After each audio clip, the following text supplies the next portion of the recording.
हाँ, अभी बैंगलोर से जाने का टाइम आ गया, मालदीव से लैंड करते हैं। हम माले में पहुंच गए हैं। 7 to 10 मिनट्स फेरी का टाइम। और अभी हम लोग वॉक करके एड्रेस पूछते पूछते, क्या होटल का नाम है?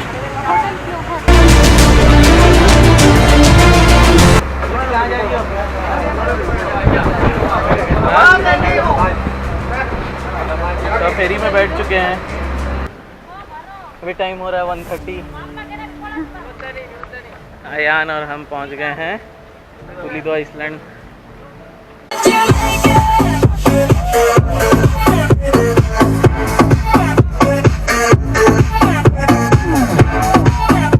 लेना पड़ता है, वैसे यहाँ का नहीं है। यहाँ पे टिकट फेरी में ही मिल जाती है और टिकट की कॉस्ट है 53 मालदीवियन रुपया। कैसा रहा तुम्हारा एक्सपीरियंस? माफूसी से पुलिदो आइसलैंड थोड़ा डीप सी में है रास्ता, आधा रास्ता। नहीं डरावना। साइकिल,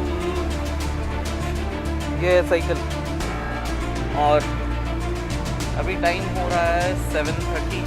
इसका वेज में वही इंडिया का यूपी नूडल्स, तो हमने इनको यूपी नूडल्स 2 पैकेट दे दिया, तो उन्होंने उसको बना के दे दिया है। 2 ग्लास जूस दिया इन्होंने, सलाद, और मैंने ये ऑर्डर किया है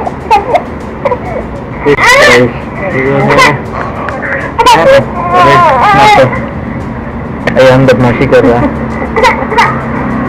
ये रेड स्नैपर।